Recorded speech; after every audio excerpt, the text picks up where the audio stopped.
Iran और America के बीच चल रही ताजा जंग अब एक बेहद खतरनाक मोड़ पर पहुंच चुकी है।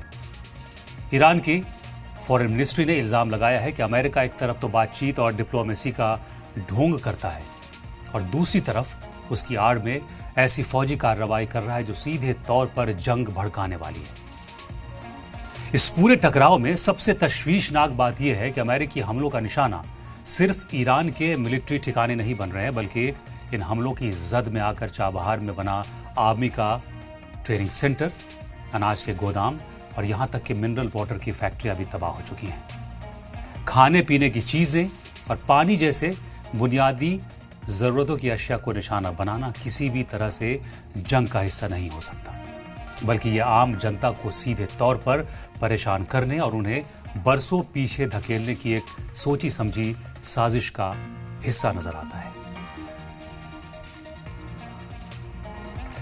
ईरान के तमाम बड़े शहरों और उनके सिविलियन इंफ्रास्ट्रक्चर को अमेरिकी हमलों में जिस तरह निशाना बनाया जा रहा है, उसे पूरी दुनिया देख तो रही है लेकिन खामोश है। मशहद के करीब रेलवे लाइंस को जमींदोज कर दिया गया, वो भी उस बेहद हसास यानी सेंसिटिव वक्त में जब पूरे ईरान में आयतुल्लाह खामेनी के आखिरी रसूमात अदा की जा रही थी। बंदर अब्बास में बने बेहद अहम पुल पर हमला किया गया ताकि आम आवाम की आवाजाही पूरी तरह ठप हो जाए।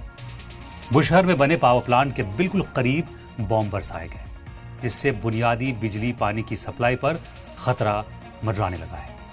अहवाज में बच्चों के कैंसर अस्पताल के ठीक पास भयानक बमबारी की गई, जिसका नतीजा ये हुआ कि कीमोथेरेपी करा रहे मासूम बच्चों को अपनी जान बचाने के लिए बदहवासी में बाहर भागना पड़ा।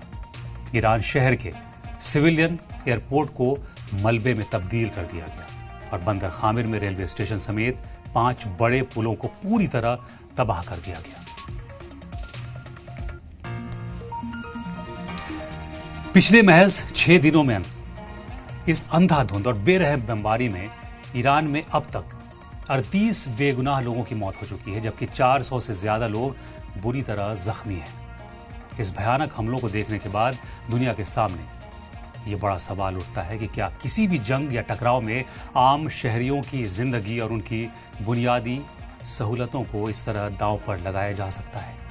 क्या रेलवे स्टेशन, पुल, अनाज के गोदाम और बच्चों के अस्पताल किसी फौज के ठिकाने हो सकते हैं जिन्हें तबाह करके कोई मुल्क खुद को जीता हुआ यानी फातेह समझ सकता है? क्या दुनिया की बड़ी ताकतें इतनी अंधी हो चुकी हैं कि उन्हें आम इंसानों का बहता हुआ खून और मासूम बच्चों की चीखें सुनाई नहीं दे रही? खामोश दुनिया की जिम्मेदारी है कि वो अमेरिका को यूनाइटेड नेशंस चार्टर और इंटरनेशनल कानूनों के बुनियादी उसूलों को याद दिलाना चाहिए। यूएन चार्टर का आर्टिकल 51 साफ तौर पर हर सॉवरेन मुल्क को अपनी हिफाजत और दिफा का पूरा हक देता है, न कि किसी सुपर पावर को यह लाइसेंस देता है कि वो किसी दूसरे मुल्क की सॉवरेनिटी को पैरों तले रौंद दे। जिनेवा कन्वेंशन और इंटरनेशनल कानून चीख चीख कर कहते हैं कि जंग के दौरान सिविलियन इंफ्रास्ट्रक्चर को निशाना बनाना एक खुला जंगी जुर्म यानी वॉर क्राइम है, जिसे आज की मुहज़्ज़ब दुनिया में कतई जायज़ नहीं ठहराया जा सकता। लेकिन ये उम्मीद हम किससे कर रहे हैं? उस अमेरिका से जिसके हाथ और पूरा दामन मजलूमों, बेगुनाहों और बेकसूरों के खून से सने हुए हैं। इस मुसीबत के बीच ईरान ने अपनी पोजीशन साफ करते हुए ये कड़ा पैगाम दिया है कि इस जंग की आग को और फैलाने से रोकने की जिम्मेदारी अब उन ताकतों पर है जो इस आग को हवा दे रही हैं। ईरान ने उन तमाम मुल्कों को भी बेहद सख्त लहजे में वार्निंग दी है जो अपने फायदे या दबाव में आकर अमेरिका को अपनी मिलिट्री फैसिलिटीज दे रहे हैं। तेहरान ने साफ कर दिया है कि अगर ईरान पर हमले करने के लिए किसी भी मुल्क की बेसिस, एयर स्पेस या किसी दूसरे ठिकाने का इस्तेमाल हुआ तो उस मुल्क को ईरान की जवाबी कार्रवाई झेलने के लिए तैयार रहना होगा। ईरान की यह अपील पड़ोसियों के बीच अमन चैन बनाए रखने के लिए बेहद अहम है, क्योंकि इस जंग में किसी भी पड़ोसी मुल्क की हिस्सेदारी पूरे मिडिल ईस्ट को एक ऐसे दलदल में धकेल देगी जिससे बाहर निकलना किसी के लिए भी मुमकिन नहीं होगा। इस पूरी जंगी तबाही और इंसानी बहरान के बीच अमेरिकी प्रेसिडेंट डोनाल्ड ट्रंप की तरफ से जो बयान आया है वो उनके गुरूर की इंतहा है। ट्रंप ने ताज़ा बयान दिया है कि अमेरिका ईरान पर एक बड़ी जीत के बिल्कुल करीब पहुंच चुका है। बेगुनाह बच्चों के अस्पतालों पर बमबारी करके और भूखे लोगों के अनाज और उसके गोदामों को जलाकर जीत का ये दावा करना न सिर्फ ईरानी अवाम के जख्मों पर नमक छिड़कने जैसा है बल्कि बैनुल-अक़वामी बिरादरी की समझ का मजाक उड़ाना भी है। ट्रंप को याद तो होगा कि इसी साल 28 फरवरी को भी कैमरे के सामने आकर ठीक यही दावा किया गया था कि हमने ईरान पर बहुत बड़ा हमला किया है और वहां की रिजीम चेंज हो गई है, यानी सत्ता पलट चुकी है। लेकिन आज पूरी दुनिया देख रही है कि उस बड़े दावे का असल में हुआ क्या। हकीकत यह है कि ईरान में न तो कोई सत्ता बदली और न ही वहां के लोगों का हौसला टूटा।